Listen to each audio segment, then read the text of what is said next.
give this thing a bath. There it is without the loader. It surprisingly, to me, looks bigger without the loader on it. I guess the little loader arms makes it look smaller. Okay, now that I have this thing washed, I'm gonna point out where all the filters are for some of you that are interested. These are, I was able to cross all the OEM New Holland numbers over to Napa part numbers. And the reason why I did that is because it's quicker and easier for me just to run down to Napa, 10 minutes from my house to get these filters versus going 45 minutes into Austin and going with the OEM filters. I never did price out the OEM filters. I've heard they're the same price as as crossing them over, but I've also then I've heard they're more expensive because you're buying them from a dealer. So these are all gonna be Napa part numbers, and you can take these numbers down to your parts store and have them crossed over to whatever brand filter you would like, or you can call your dealer and order the OEM filters. So it's at your discretion on what you wanna do. The air filter, which is what I'll start out with, I didn't replace it. I just blew it out with air. You just blow it out the reverse direction it pulls air through, so it sucks air this direction into the pipe. You just blow it out the opposite direction. If you need the part number for the filter, you got a primary and a secondary. Secondary is a little bitty filter that sits in here. Let me just open it up and show you.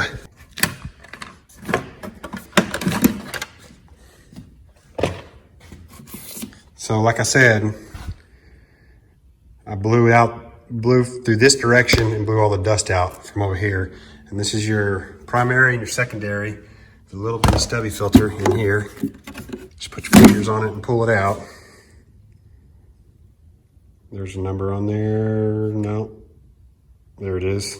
Part number, and it's also on a tag of your air box. Now, we work our way over here to the driver's side.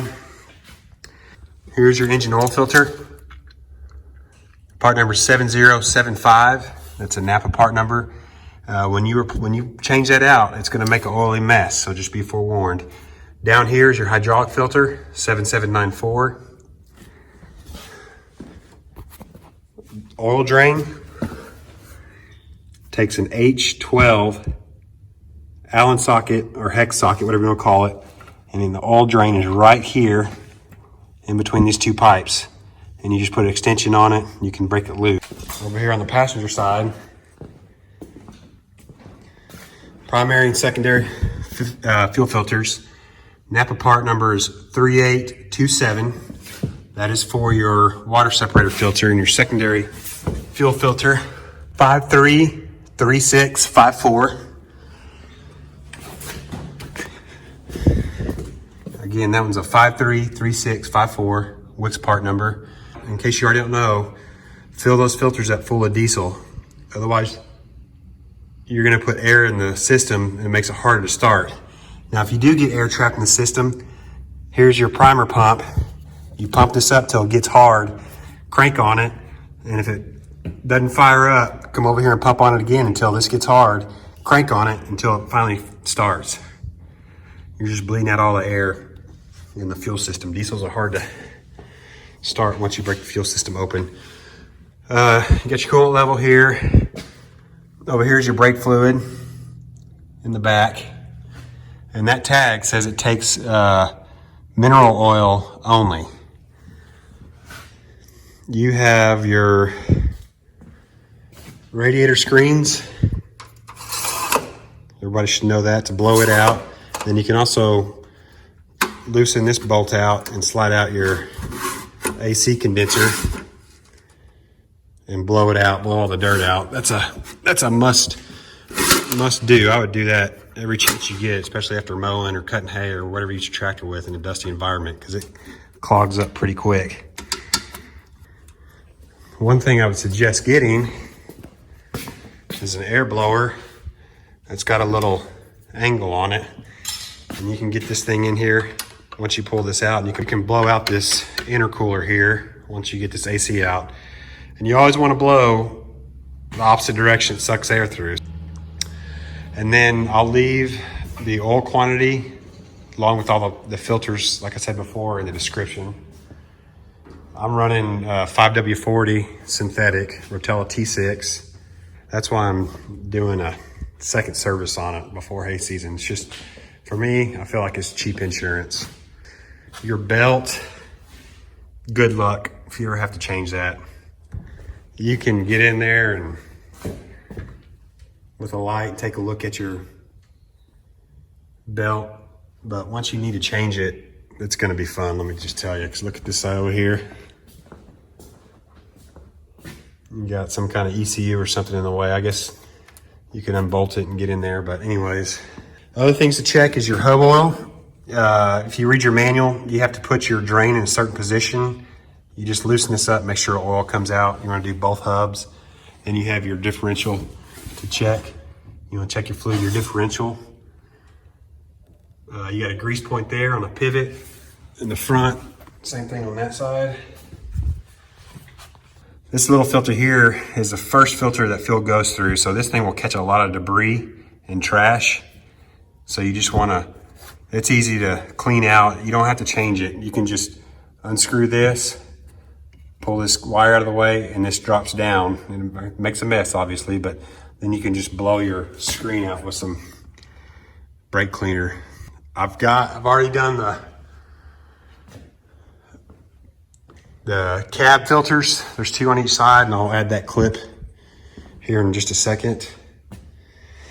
Grease points in the back. You've got your axle. You've got one here on your 3-point and draft control arm.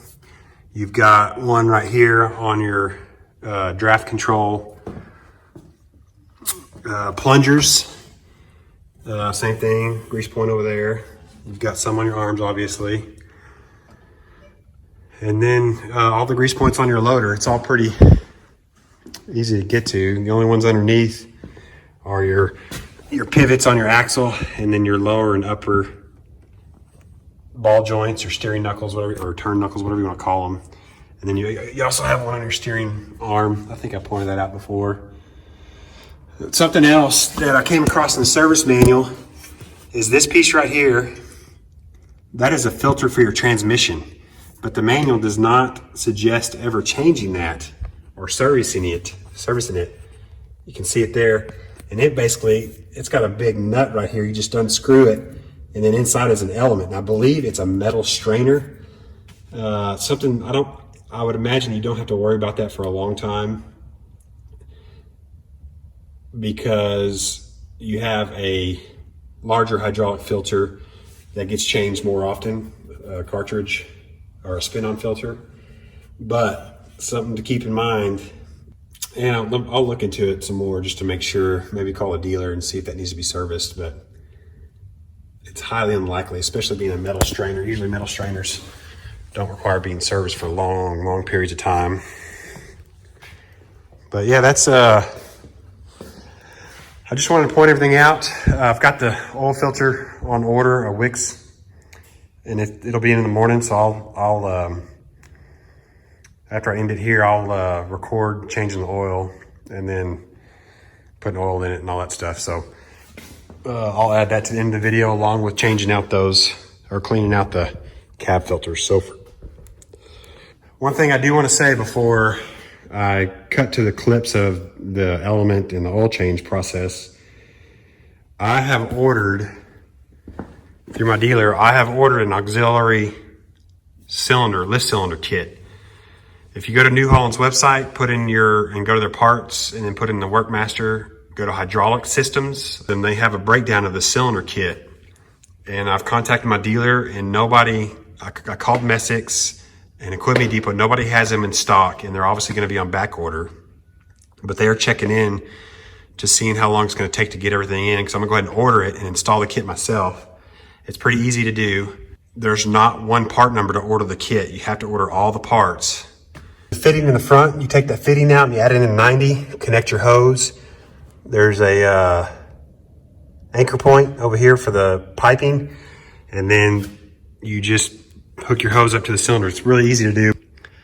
So if you're interested in adding a cylinder, and what that'll do, that'll give extra 500 pounds of lift capacity. I'm not doing it for the extra lift capacity.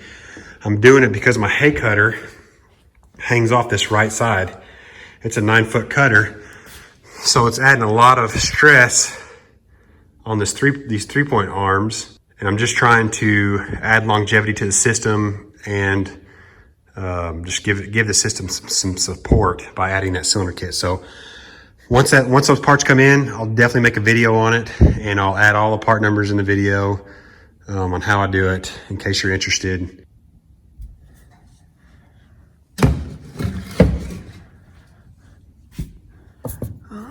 We got one tab here,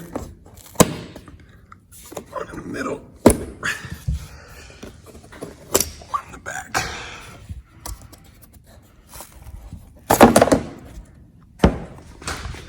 And here is your left side part number.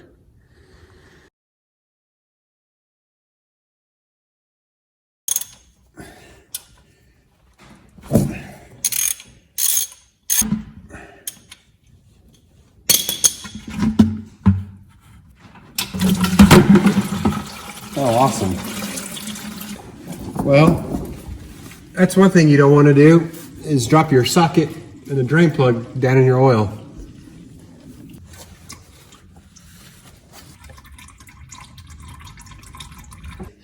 Here's the oil filter wrench that I use. And there's a sensor right here you can unplug to get out of your way so you don't actually knock it and break it off.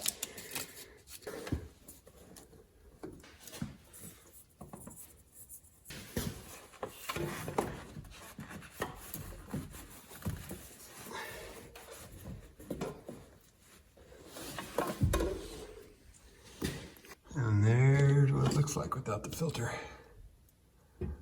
All right, here's the WIX part number for the oil filter, 57075.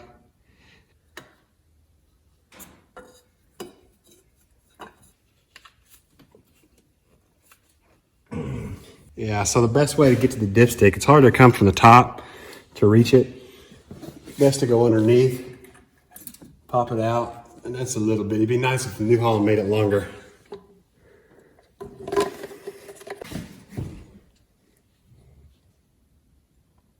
All right, so this is a 2.5 gallon jug of Rotella T6 synthetic. After judging about how much oil I just put in it with the oil right between the halfway marks, oil level's right here. So there's a gallon left. So I think it takes 1.5 gallons of oil. You know, it may be easier if you had one of those oil filter caps that go on top of the oil filter. You could put on top of it and you put a wrench on the cap and take it off, or I don't know, I'm sure somebody will comment down below that makes it easier. So if you have any suggestions, please comment. This is the way I do it. Take it at your own discretion and use these aftermarket filters at your own discretion. A lot of guys will say, oh, if you don't use OEM, you're going to void your warranty. Well, I'm not too concerned about that. And quite frankly, I think that's BS when a manufacturer says you didn't use the OEM filters, we're voiding your warranty. It's just an out for them. Because everybody knows all your filters come from a few major distributors or makers. So, all right, so that's it. I'm gonna clean up this mess. Like I said, I've got a hydraulic lift cylinder ordered for this thing, the kit, and once I get it in and install it, I'll make a video and I'll show you all the part numbers. So stay tuned for that to go on the rear here and add some more support for my disc mower. And when I get it all installed, and I'll get the disc mower hooked up and I'll show you what I'm talking about, how much weight it puts on that 3-point by hanging off the side.